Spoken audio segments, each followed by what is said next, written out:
आज की डेट में तुम जानते हो रेल भी बिक गई और अब शिक्षा बिक रही है, ये पता है तुम्हें? हरियाणा सरकार की पॉलिसी नई निकली है, धीरे धीरे देश के कई राज्यों में पहुंचेगी। हरियाणा सरकार का देखो तुम क्या किया। सरकार ने कह दिया, अखबार में आ गया लिखित ये कि जिसकी सालाना आय 1,80,000 से कम है हरियाणा में, उनके बच्चे अगर गवर्नमेंट स्कूल में जाते हैं तो 500 रुपए फीस देंगे। फ्री में नहीं, 500 रुपए फीस देनी पड़ेगी। और अगर उनके बच्चे प्राइवेट स्कूल में जाते हैं तो सरकार उनको 1100 रुपए देगी। ये तो उनको मिलेंगे अगर उनके बच्चे जाएंगे तो, और ये उनको देने हैं। अब बताओ आदमी क्या करेगा? देने वाला काम करेगा, मिलने वाला काम करेगा? भाई आदमी का बच्चा अगर गवर्नमेंट में जाता है तो पैसे देगा और प्राइवेट में जाएगा तो सरकार देगी। बताओ आदमी क्या करेगा? प्राइवेट भेजेगा। अपने घर से 500 क्यों लगाएगा? एक तो सरकारी, एक तो प्राइवेट। तो आम जो ये गरीब आदमी अपने बच्चे को कहाँ भेजेगा? ये देखो कितनी अच्छी चाल है, अगर तुम्हें समझ में आया तो। ये चल रही है सरकार। 1100 रुपए सरकार कहती है हम भर देंगे आपके बच्चे के, आपको चिंता नहीं करनी। अगर आपने सरकारी में पढ़ाया तो कितने रुपए लेंगे? 500। तो आदमी सोचेगा 2 बच्चे हैं, क्यों 1000 रुपए फूकूं, इससे बढ़िया प्राइवेट भेजूं, सरकार देगी मेरे बच्चे के पैसे, देगी भी सरकार। 1-2 साल बाद क्या होगा? सारे सरकारी स्कूल धीरे धीरे क्या हो जाएंगे? खत्म हो जाएंगे, खाली हो जाएंगे, बिल्डिंग खाली, एडमिशन 0। 1 साल 2 साल 5 साल बाद क्या होगा? सारे एडमिशन 0 0 0।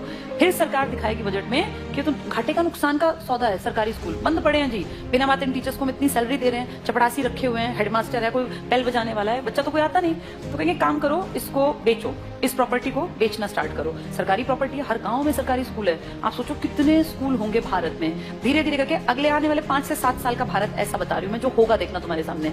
ये सारे स्कूलों का दाम निकलेगा। दाम इन द सेंस, भाई जहां जितने महंगी प्रॉपर्टी है महंगा। अब कौन खरीदेगा पूरे देश की बेल्ट को? जिसके पास पैसा है। तुम और मैं तो नहीं खरीद सकते देश के स्कूल, तो उस देश के पूरे स्कूलों को खरीदने का किसके पास पैसा है? अंबानी और अडानी ये ले लेंगे सरकार से कि जी हम इतने करोड़ रुपए आपको देते हैं सरकारी स्कूलों के बदले, हम डेवलप कर लेंगे। और फिर सरकार 1-2 साल बाद कहेगी हम बहुत नुकसान में जा रहे हैं, हमारे बस की 1100 रुपए देने नहीं है। अब गरीब आदमी फंस गया, उसका बच्चा उस टाइम तक 7वीं में पहुंच गया, मान लो पहली से स्टार्ट किया था, 5-6 साल दिए पैसे, अब अटका दिया, हम तो नहीं देंगे पैसे, पढ़ाना है पढ़ा लो, नहीं तो अनपढ़ रख लो। अब वो बेचारा गया कि वापस सरकारी में जाके देखो तो सरकारी पे तो ताला है, बोर्ड बदला हुआ है। किसके पास है वो बोर्ड? अब अंबानी। अब अंबानी अडानी प्राइवेट स्कूल है, तो वो जाके फीस पता करेगा तो भैया मैं तो नहीं पढ़ा सकता। वहां से भी गया और वहां की औकात नहीं है, दोनों गए। आने वाले समय में आदमी वो पढ़ा पाएगा जिसके पास बहुत ज्यादा पैसा होगा। देखते देखते तुम्हारी सारी सुविधाएं सरकार से छीन छीन के किसके पास पहुंचाई जा रही हैं? प्राइवेट। बस तुम्हें समझ में लेट आएगा, जब तक समझ में आएगा फिर चीख चिल्ला लेना, फिर थोड़ी ना कुछ होगा। सरकार वापस थोड़ी ना लेती है किसी भी चीज को, दे दी सो दे दी।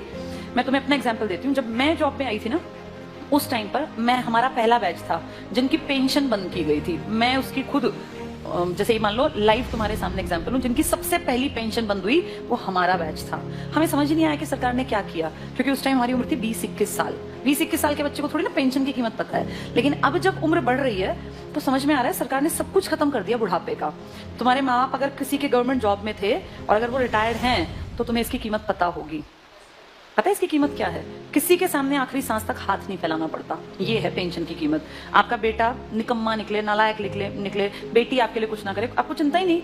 आपकी पेंशन आती है, 5-7 हजार रुपए में झाड़ू पोछा कपड़े बर्तन धोने वाली मिल जाती है। कोई भी एक मेड रख लो, 5-10 हजार की खाने वाली। बुढ़ापे में पैसा बचा के करोगे क्या?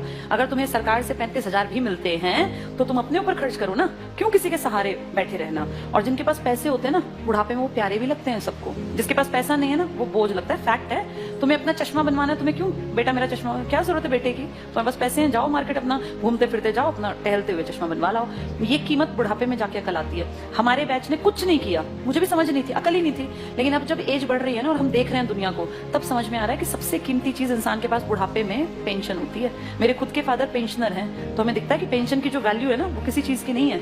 इतना रखा पैसा आप यूज नहीं कर पाते। महीने के जब वो 30 हजार आते हैं ना, तो आपको लगता है यार मैं तो जब तक जीऊंगा आखिरी सांस तक ये तो आने ही आने हैं, और ये बढ़नी आप फ्री होकर काम करते हैं। लेकिन ये अकल उनको थी जो पेंशन यूज कर रहे थे या बुढ़े थे। पेंशन रोकी किसकी गई? जवानों की, जिनको अकल नहीं थी। हमें थोड़ी ना अकल थी 20-21 साल में कि पेंशन बंद करने से सर किसी ने कुछ कहा ही नहीं। सरकार ने सीधे कह दिया अब के बाद आगे जो बच्चे आएंगे नौकरियों में उनको पेंशन नहीं मिलेगी। अगर हमें अकल होती, सारे देश के लोग आवाज उठाते तो ना बंद होती पेंशन। अगर सब भाई किसानों ने क्या किया, इकट्ठे हुए तो क्या कृषि कानून वापस नहीं हुए ना? तो अकल हो तो आदमी उस टाइम पे सही डिसीजन ले ले। पर आज अब तुम कितनी कोशिश कर लो, क्या सरकार पेंशन बहाल कर देगी? नहीं करेगी। मतलब ना के बराबर है। एक आधा राज्य को करे, लालच में 1-2 साल में कह दे, पर वैसे नामुमकिन बराबर है। इसीलिए जब चीजें बंद हो रही होती है ना, तब जागना होता है कि सरकार गलत कर रही है। अब सरकार स्कूलों की तरफ गलत कर रही है।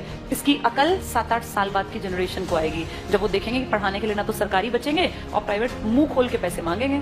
अब या तो पढ़ा लो या तो अनपढ़ रख लो, फिर फंसेंगे लोग। प्राइवेटाइजेशन करना गलत नहीं है, लेकिन कुछ फील्ड सरकार को रखने चाहिए जिनमें शिक्षा भी आती है, स्वास्थ्य भी आता है, रेल भी आती है, पब्लिक ट्रांसपोर्ट भी आता है। ये तो हमारी बेसिक नीड है, ये तो कम से कम दो हमें।